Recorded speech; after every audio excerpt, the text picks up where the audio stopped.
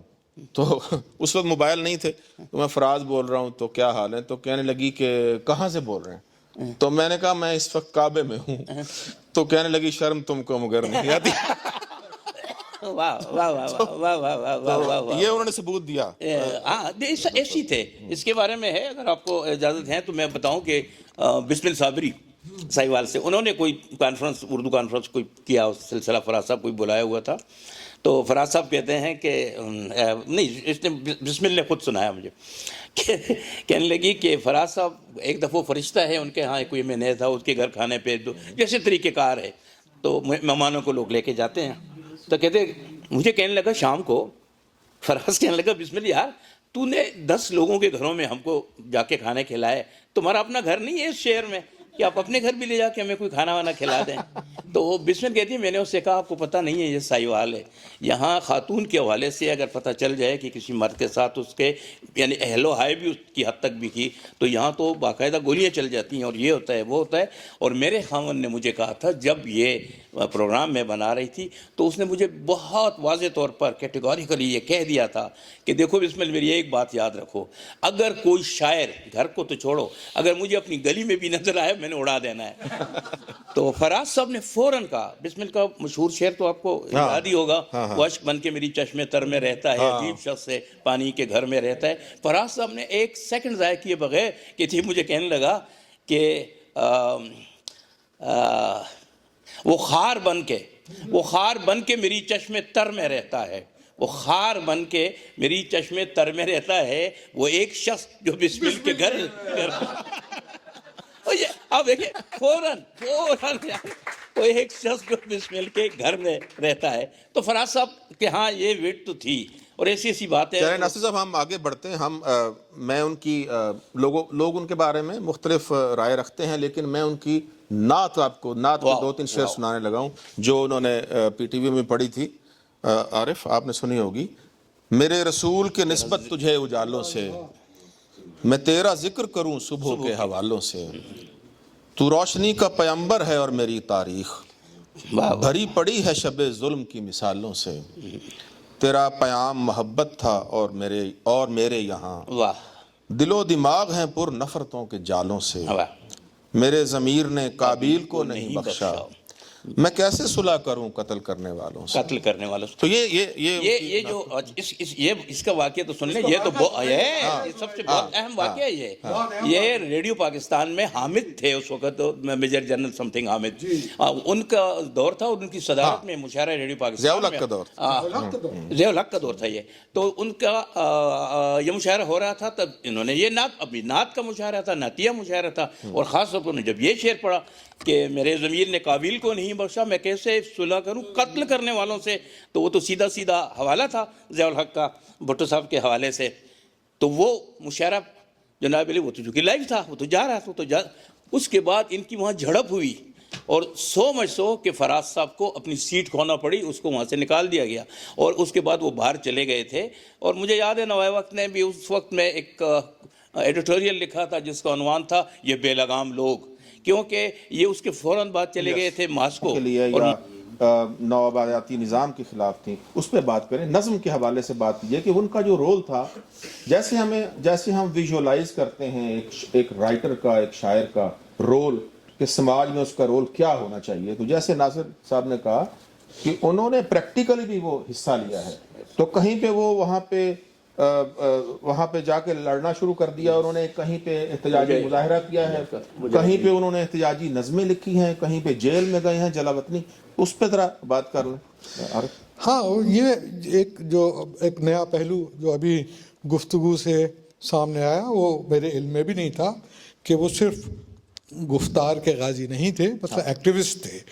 اور ایک ہی ہوتا ہے ملازمت کا جانا، وہ جانا، تو آپ اس کی کوئی نہ کوئی توجیہ پیش کر سکتے کہ نہیں صاحب ارادی نہیں تھا، ایک جملہ سرزد ہو گیا وہاں اور نعت کا انتخاب ہو گیا تو اس کے کوئی آفٹر یہ ہو گئے. لیکن یہاں کسی ایکٹیویزم کا شریک ہونا، کسی ایک پبلک پلیٹ فارم پہ کھڑے ہو کے آواز بلند کرنا، یہ اس بات کی دلالت ہے کہ وہ صرف وہ نہیں تھے. تو فراز تو میری نظر میں بہت ہی شاعر کی حیثیت سے تو وہ ایک بہت بڑے مقام رکھتے تھے. اور وہ جو شاعر کا فریضہ ہوتا ہے عوام سے گفتگو کرنے کا، ایک جیسے بھی بات ہوئی، اور مجھے خوشی ہے کہ وہ ظاہر بات اس میں تائید بھی کی، اتنے اہل علم ہیں ناصر صاحب، میری تو کوئی حیثیت نہیں ان کے مقام میں، کہ وہ ایک کیفیت کی ترسیب. اچھا، کیفیت صرف یہی دو خوش اور اداس ہونے کی تھوڑی ہوتی ہیں، ایک کیفیت ظلم کے خلاف جدوجہد کے لیے اٹھنے کی بھی تو ہوتی ہے.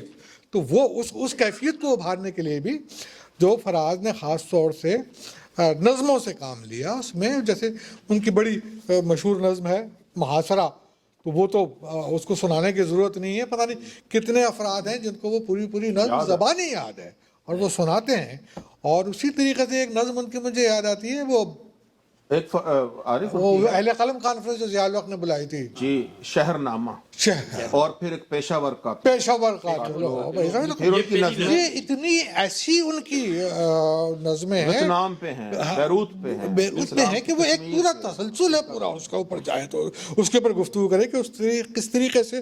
میں محاصرے کے جو کچھ لائنیں ہیں، وہ محاصرہ میں ہم نے سنانی ہے اینڈ پہ سنانی ہے. ہاں، تو بس وہ پھر سنانا، تو وہ کر لیں کہ کیا غور سے سنیں. ہاں نہیں، وہ ہاں، وہ میں اس میں دیکھیے کہ محاصرہ سے کہ میرا قلم نہیں اوزار اس نقب زن کا، میرا قلم نہیں اوزار اس نقب زن کا، جو اپنے گھر کی ہی چھت میں شگاف ڈالتا ہے.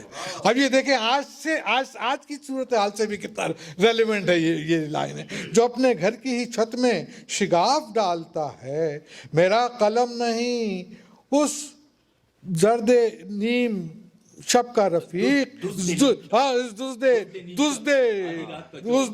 دزدے نیم شب کا رفیق، جو بے چراغ گھروں پر کمند اچھالتا ہے. میرا قلم نہیں تسبیح اس مبلغ کی، میرا قلم نہیں تسبیح اس مبلغ کی، جو بندگی کا بھی ہر دم حساب رکھتا ہے.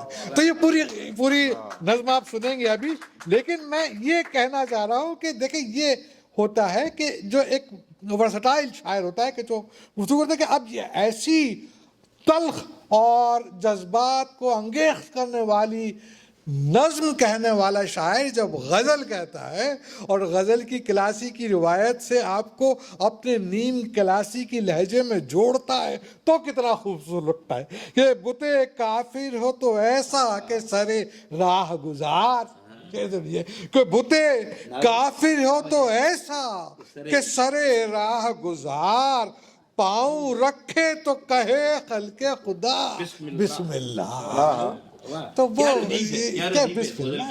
چلیں میں چھوٹی سی بات میں اس کہ ایک تو یہ جو محاصرہ ہے، چونکہ یہ بہت زیادہ پاپولر بھی ہے اور ہر شخص اپنے آپ کو اس کے ساتھ ہی وہ بھی کرتا ہے، لیکن جو اس کی پہلی نظم تھی وہ پیشاور قاتلوں کے نام سے، پہلے اس کا نام کچھ اور تھا لیکن بعد میں اس میں وہ شامل بھی نہیں ہے کسی. ہاں، وہ نہیں ہے، وہ شامل اس کی وجہ ہے. اس کی وجہ یہ ہے کہ فراز صاحب سے خود میری بات ہوئی، میں اس سے ٹیلی ویژن کے لیے میرا خیال ہے کہ 8-10 دفعہ انٹرویو کر چکا ہوں، دونوں زبانوں میں، ہندکو زبان میں بھی اور اردو زبان میں بھی، اور وہ موجود ہیں. ان سے پہلے میں نے پوچھا تھا اس نظم کے کہنے کے بعد